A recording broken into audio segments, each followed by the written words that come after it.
Hey guys, Delt here. Today we're going to quickly go over how to unlock the hidden legendary heirlooms. There's 3 of these in total: the Divine Crown, the Moon Pendant, and the Divine Blade.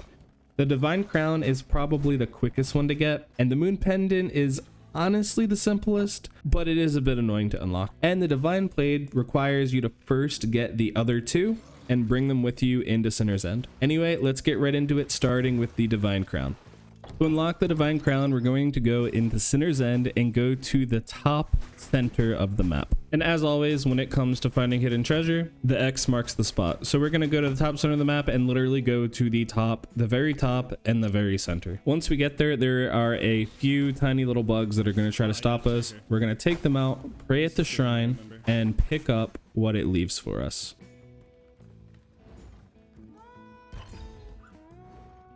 And once we get the Divine Crown fragment, the only thing left is to survive and leave.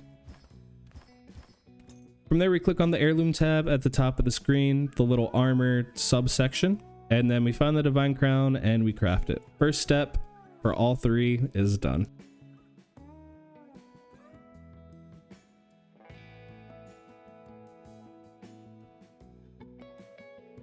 And as mentioned previously, we're not going to work on the Moon Pendant because we need both to get the Divine Blade. To get the Moon Pendant, we're first going to go into the training mode of the game. From here, we're going to go inside and find a shrine as the very first thing that we see inside the building. In that shrine room, you're going to see a window pointing out at the moon. The reason that this is very annoying is because you need to come here when there is a full moon. If there isn't a full moon and there's like a half moon or some other kind of moon, then you won't be able to actually pray here because nothing is here and you can't do anything and you just have to leave and try again. And because I'm a very good YouTuber, I ended my recording, I went back in and I forgot to start the recording and I actually got it. But because I want to show you guys what the moon's like, we're just going to go in again and I'm just going to show you for sure that there's going to be a full moon and show you where you're going to pray. Right where I stab right here, there's going to be a little white wisp, and that is where you pray. You'll grab the Moon Pendant fragment, and all you need to do is press escape and return to lobby. If you want to be very safe before you leave, just press tab and look in your inventory. It should show in the very top left box in your inventory. Then you go into your heirlooms and you click on the 3rd tab, which is the jewelry tab, and you craft it. So, funny story about the Divine Blade, I actually got it before the Moon Pendant, and I got it completely by accident. The Divine Crown is at the very top center of the map, like we already covered. The Divine Blade is at the bottom center of the map, and it's going to be in this big sarcophagus that you see that has all of the roots and overgrowth on it. So in this game, I was actually just doing like a very low gear kit run, and I was just going through trying to get what I could and get out.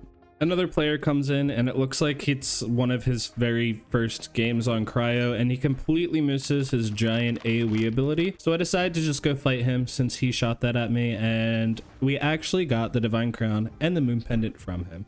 I came back into this room and was fighting a bug and something happened. Just in case anyone's wanting to try Druid, your biggest DPS combo is to put your tree down, let the tree slam, and then jump and hit any person or any PvE with your jump. It resets your tree's auto and it immediately slams again.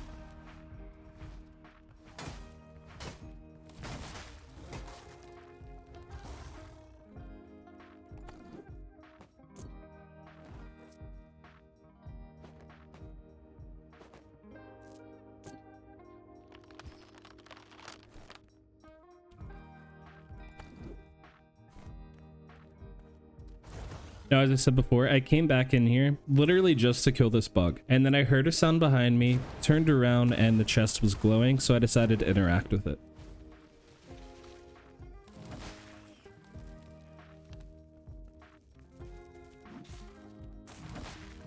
As long as you have both other heirlooms equipped, you are able to come in and interact with this chest and get the Divine Blade fragment.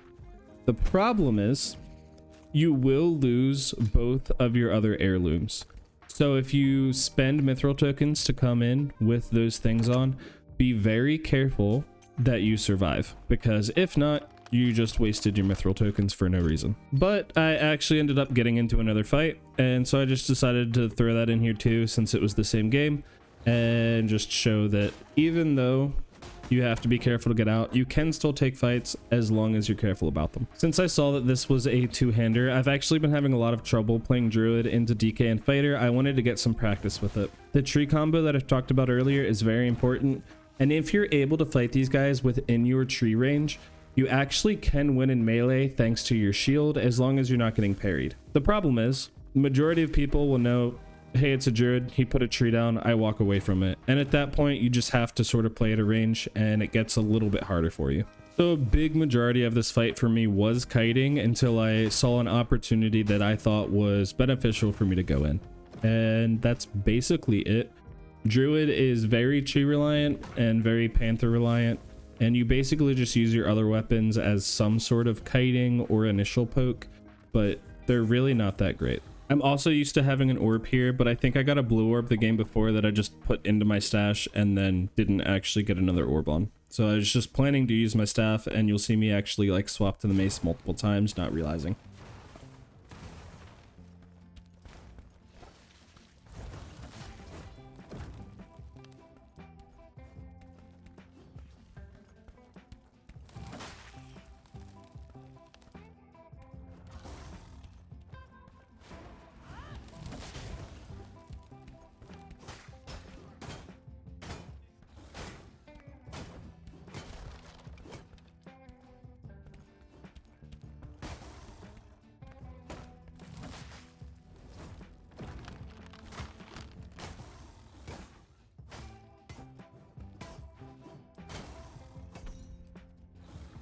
All Druid is a panther with a tree.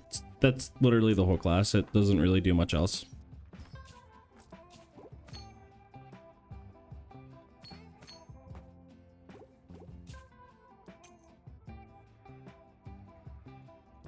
Now, to actually get the Divine Blade, you need to swap over to a character that has the ability to use swords. This could be Cryo, this could be Fighter, this could be Rogue, this could be Swordmaster, or Death Knight, or Priest. If I'm missing any, my bad, but those are the ones that I'm thinking of off the top of my head, so I just swapped over to my Rogue and decided to grab the Heirloom there. If you got it on a class that doesn't have the ability to use a sword like I did with Druid, it's fine, just put it in your stash.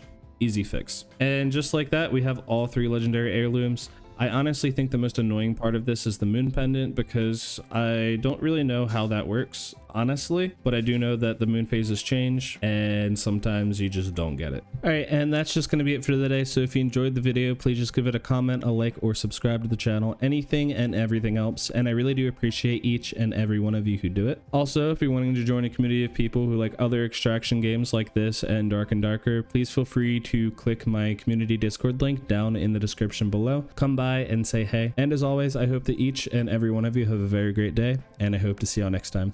Peace.